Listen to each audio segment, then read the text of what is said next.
These are 7 things that magicians secretly do that you don't know about. Starting off at number 1, we're gonna go with gaff cards. Gaff cards are playing cards that are printed specifically for magicians. They have some other property besides being one of a normal 52 deck of playing cards. A gimmicked card has been cut or taped or has a magnet in it or has some other property besides just a regular playing card. For the most part, I don't use gimmicked cards, which is why I've decided to take that off of this list, but I do use gaff cards every once in a while. Let me give you a quick example of what a trick with a gaff card would look like, and then I'll show you how it's done. This is one of my favorite magician Fooler card tricks. First of all, you can pick any card that you want to, and this time it truly is up to you and a free choice. So it doesn't actually matter if I know what the card is in this point, so we're gonna use these 7 of clubs apparently. And all you have to do is take the card and place it in the second to top position. Most of the time magicians will lose cards and find it again. This is my way of losing it, but really it's just the second to top card. Now, notice where it is, 1 and then 2 and then the rest of the deck. But the moment that I push this all the way in and close it up, you're gonna have complete view of this the entire time, and I'm never gonna take the cards out of view. Something that really weird happens is the card is actually on top. And now I've been accused of turning over 2 cards before, but that would mean there'd be a second face up card right here. Except for this is the only card. And I can show you this again. I'll place this right here in the second to top position, push it all the way in, and the moment I do, guess what happens? Your 7 of clubs jumps back to the top.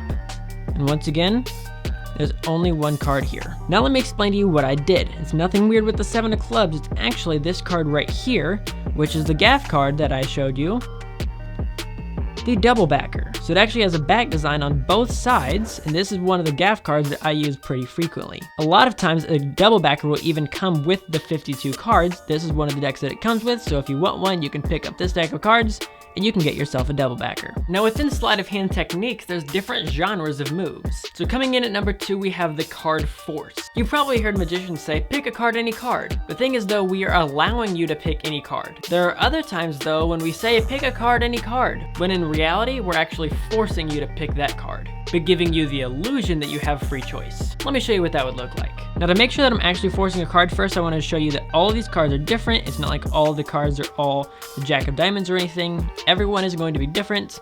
Plus, I'm going to let you know ahead of time, I'm going to be making you pick the Ace of Spades. It's just an easy one to remember, so I thought it'd be a nice one to go with. So here's what we're going to do. I'm going to riffle down the side of the cards, just call out stop at any point. So let's say you called out stop right there. And I can do this in person as well, but just letting you know, you did pick the Ace of Spades. Now you've probably seen a magician shuffle up a deck of cards and say that they're all in a mixed up and random order. And again, sometimes that is true, but only sometimes. There's also a thing in sleight of hand called false cuts and false shuffles. You've seen magicians shuffle cards like the riffle shuffle, the overhand shuffle, and many more. But there's also ways to shuffle cards where you can keep an entire packet or the entire deck in the same order. Now instead of shuffling them every other like a riffle shuffle, if you shuffle them in packets, now it's a false cut. You can cut the deck of cards where the entire deck actually does get mixed up, but then there's also ways to do it though it looks like it's getting mixed up, but really the whole deck stays in the same order. Let me give you an example. Here's what we're gonna do. So you can see Ace, 2, 3, 4, all the way through. Now, what I can do is give this deck of cards a shuffle in a couple ways. First of all, you've probably seen an overhand shuffle before. That one's a pretty easy one, right? You can also probably usually see a couple of really easy cuts. Those are usually pretty standard when you're gonna see people do different cuts. Some of those are gonna be more simple like that, and some of them are gonna be a little bit more complex where you can even get up to 5 different packets at the same time.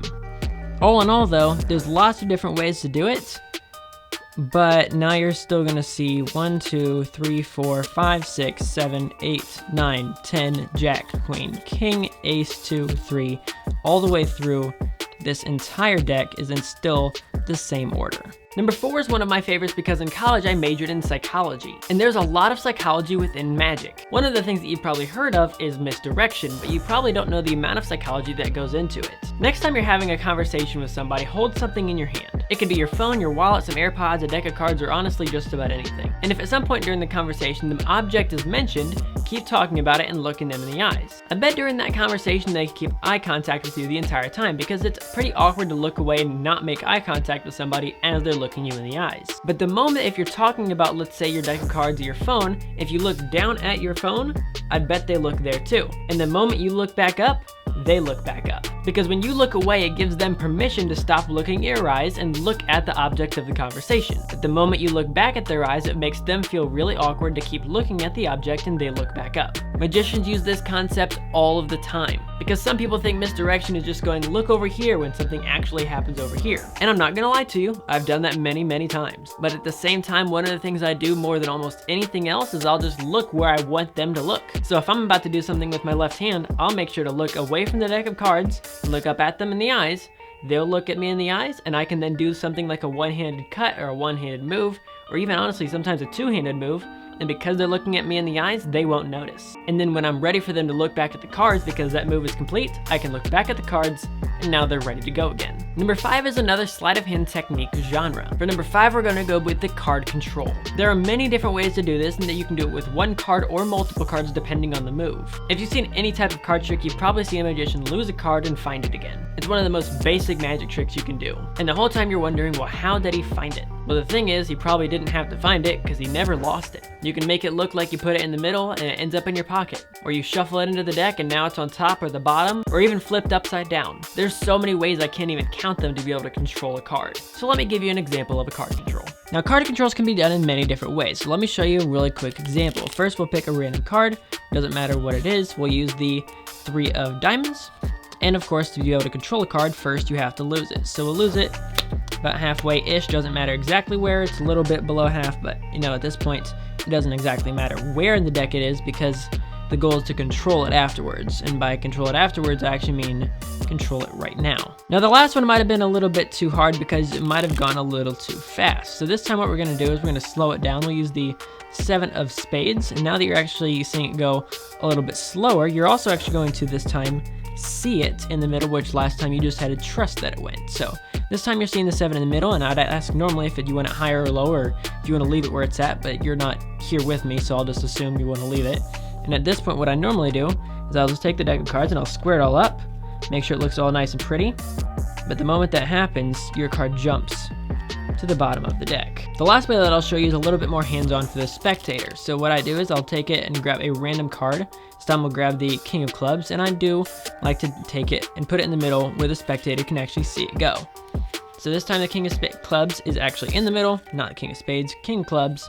And this time what we're gonna do is, I'm gonna take it and put it in the middle of the fan, and normally I'd let the spectator push it all the way in, but the spectator's not here.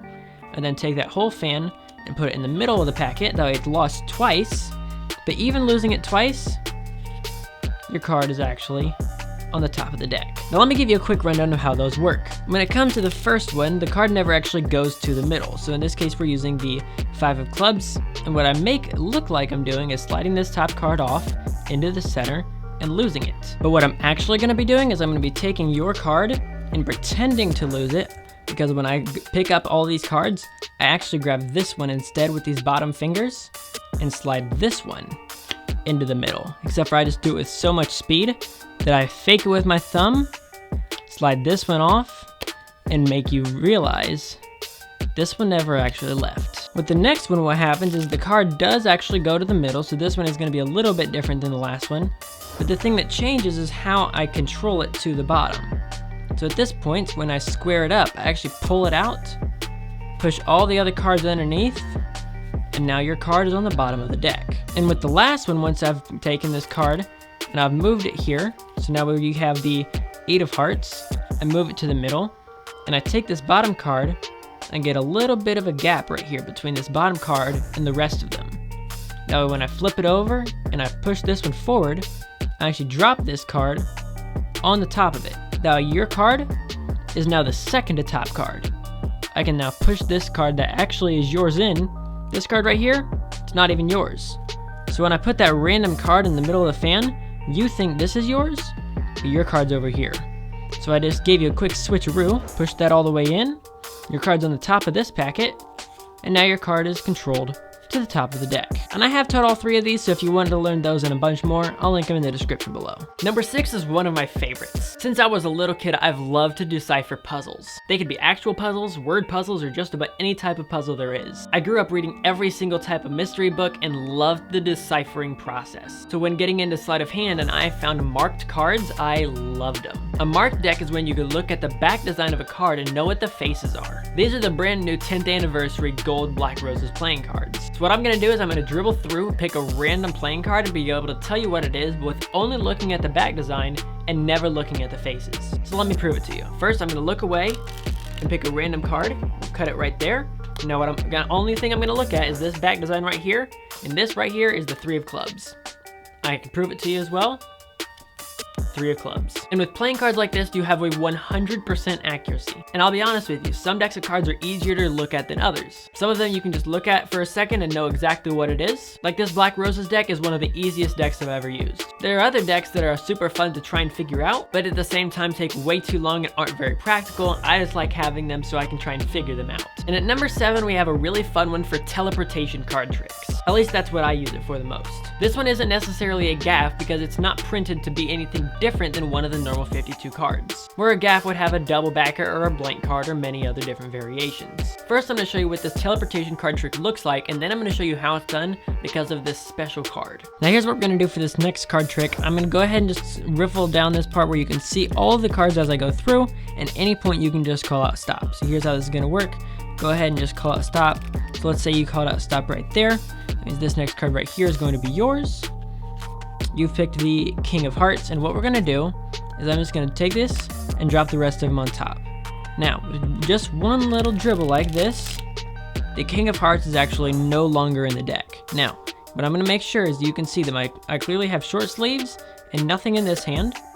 I'll grab it with only 2 fingers and nothing in this hand. I'm gonna get rid of it, and I'm gonna make sure that you can see this.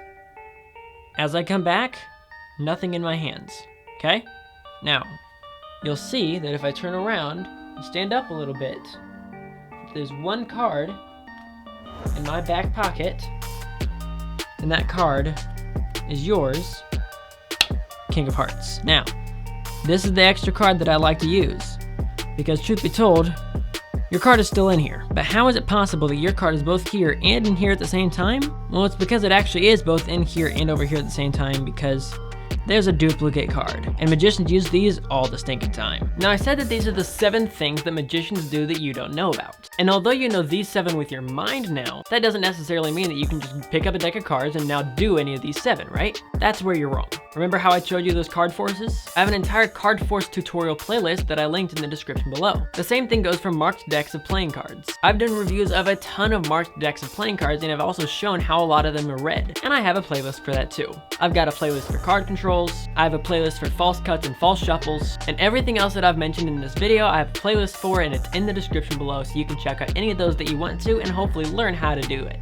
And as a side note, if you like any of the playing cards that I used, I've linked as many of them as I can find in the description below so you can pick them up for yourself. Because quite honestly, some of these decks of playing cards are pretty sick. And if you love learning about sleight of hand and all sorts of magic tricks, then make sure to subscribe to the channel because I post stuff about this every single week. I'll catch you guys in the next video. This is CPM, signing off.